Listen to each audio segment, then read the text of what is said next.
হে guys, good morning. তো welcome to new blog. কেমন আছো সবাই? আশা করছি ভালো আছো। তো সকাল সকাল আমি রেডি হয়েছি। এখন বাজে মোটামুটি তোমাদের 6টা। এখন যাব আমরা নিউ জলপাইগুড়ি স্টেশন, সেখান থেকে যাব আমরা আসামের গুয়াহাটি। তো গরিব রথ এক্সপ্রেস আমরা ট্রাভেল করব। তার আগে দেখে নিই ট্রেনটা একটু ট্রেন্ডিং শট।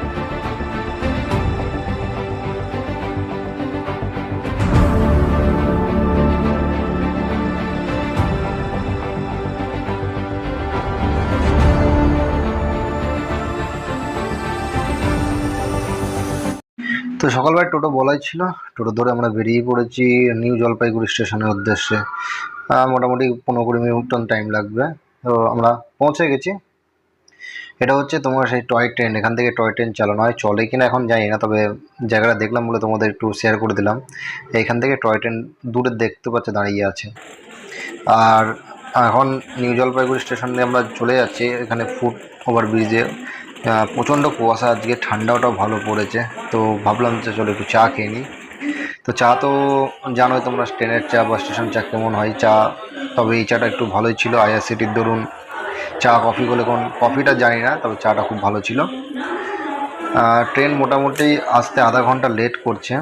ঠিক আছে, ততক্ষণ আমি একটা জিনিস দেখাচ্ছি। দেখো কত সুন্দর দৃশ্যটা, মানে এরকম প্রাকৃতিক দৃশ্য পাওয়াই মুশকিল। এইগুলো মানে চোখ জুড়িয়ে যায় তোমার এই দৃশ্যগুলো দেখলে একদম। এটা হচ্ছে নিউ জলপাইগুড়ি স্টেশন। তো চলো, ট্রেন চলে এসেছে।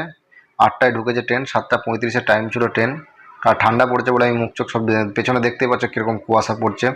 আমার ক্যামেরাতে যতটা দেখাতে পাচ্ছি হ্যাঁ, তো এর জন্য হয়তো আধা ঘন্টা লেট তো হবে। এটা হচ্ছে গরিব রথ এক্সপ্রেস। আর এই এক্সপ্রেসের একটা নিয়ম হচ্ছে, এখানে কোনো first year second year AC বা নেই, সবই আছে AC. Three three third AC যেটাকে বলা হয়, 3 টায়ার এসি ইকোনমি। খুব সুন্দর ট্রেন। বাট এর আগে আমি গরিবরথে যাতায়াত করেছি, ট্রেনটা কিন্তু কোনোদিন লেট করে না, খুব কম কম লেট করে। এর একটা ট্র্যাক রেকর্ড আছে। আর সব থেকে বড় কথা, টিকিট কিন্তু অন্য ট্রেনের তুলনায় খুব সস্তা। অনলি 675 টাকায় তুমি নিউ জলপাইগুড়ি থেকে গুয়াহাটি পৌঁছে যাবে। তো এটা হচ্ছে ট্রেনের ভেতরকার দৃশ্য। আমার সিট ছিল হচ্ছে মিডিলে।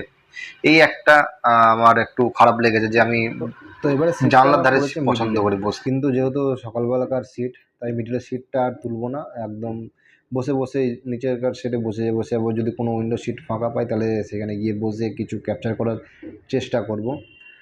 তো এখনও ট্রেনটা ছাড়িনি, ট্রেন ছাড়তে একটু লেট আছে, তাই একটু বাইরে ঘোরাঘুরি করছি আর কি। ব্যাগপত্র জায়গায় রেখে দিচ্ছি। ব্যাগ বলতে আমার পিঠ ব্যাগ আর একটা আছে, আমার একটা ট্রলি ব্যাগ আছে, এই দুটোই, আর কিছুই না। তো এই ট্রলি ব্যাগটা রেখে দিলাম, পিঠ ব্যাগটা পিঠে নিয়েছে। আর পিঠ ব্যাগটা কিন্তু অসম্ভব ভারী, কারণ এখানে অনেক পার্টস আছে। এটা হচ্ছে নিউ জলপাইগুড়ি স্টেশন। বাঁদিকে তোমার ট্রেন ঢোকার দৃশ্য একটা দেখাচ্ছি তোমাদের। দেখেছো কুয়াশাটা? তুমি লক্ষ্য করো যে আজকে কুয়াশাটা অন্য দিনের তুলনায় অতিরিক্ত একটু বেশি কুয়াশা, কারণ এই বছরে সেরকম ঠান্ডা শিলিগুড়িতে পড়েনি।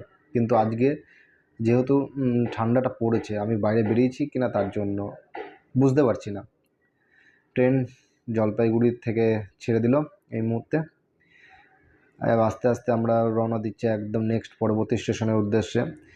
তো সকালবেলায় মর্নিংয়ে তোমার এইসব প্রাকৃতিক দৃশ্য দেখলে না চোখ জুড়িয়ে যায়। আর দেখতে পাচ্ছ কত সুন্দর। এখনও রোদটা বেরোয়নি, অলরেডি কিন্তু 8টা 10-15 বেজে গেছে, এখনও কিন্তু রোদ বেরোয়নি। অন্য দিনে হলে রোদটা কিন্তু বেরিয়ে যায়। তো চলো যাওয়া যাক, তোমাদের সাথে আমিও আর আমার সাথে তোমরাও সফর করো এই গরিব রথ এক্সপ্রেসে গুয়াহাটির উদ্দেশ্যে যেতে। এটা যেটা বলছিলাম, এর ভাড়া কিন্তু সত্যিই খুব অন্য তুলনায় কম। 675 টাকায় কিন্তু আমি টিকিট পেয়ে গেছি।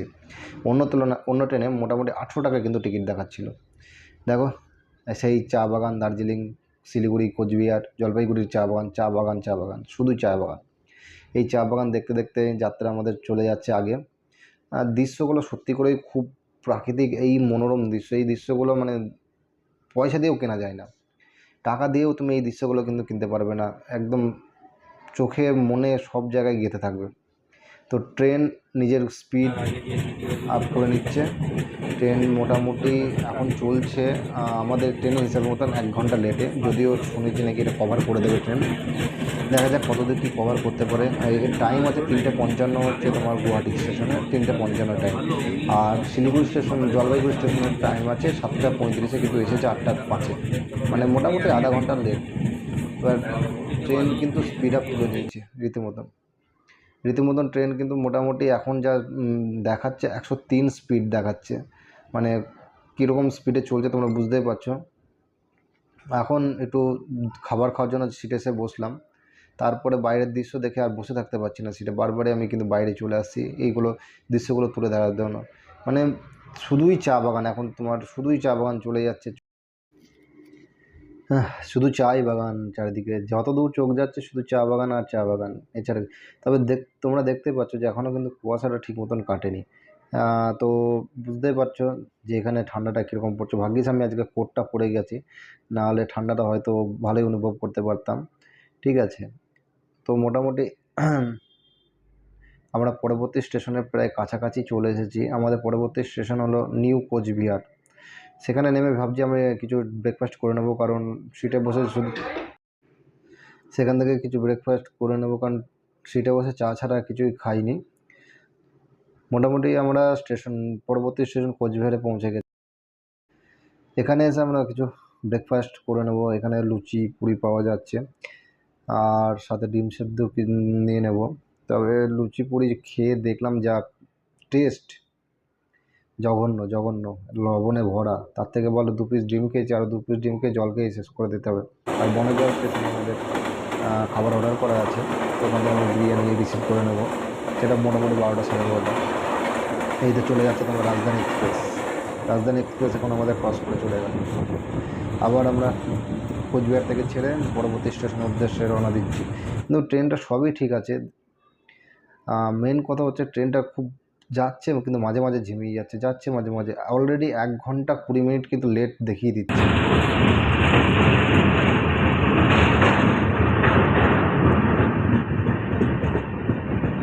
বোর্ডে যদি লেখা থাকে দেখতে পেলাম না, বোর্ডটা চলে গেল। আমরা ঢুকে পড়েছি আসাম। পাহাড় মানেই আসাম। দার্জিলিংও পাহাড় আছে, কিন্তু শিলিগুড়ি থেকে জলপাইগুড়ি আসার পথে অত দেখা যায় না। কিন্তু আসামে তুমি যেই এন্টার করবে তখনই তুমি এইসব পাহাড়ের দৃশ্যগুলো দেখতে পাবে, যা তোমার মানে মন একদম চাঙ্গা হয়ে যাবে। আর এটা হচ্ছে তোমার মহানন্দা নদী, আই থিঙ্ক, আমার মনে হয়, আমি যদি ভুল না হয়। তুমি বিশাল জলরাশি দেখে বুঝতে পারছো। আর এখানে দূরে দেখ কত ছোট লাগছে ব্রিজটা। ওটা কিন্তু বেশি দূরে নেই, ওখানে ওটা একটা ব্রিজ তৈরি হচ্ছে। ওটা হচ্ছে আই থিঙ্ক রোডের ব্রিজ হবে, বাস লরি চলাচলের জন্য। প্রচুর বড় ব্রিজটা হচ্ছে, অনেকটা বড়। আই থিঙ্ক 2-3 কিলোমিটার তো হবেই আমার মনে হয়।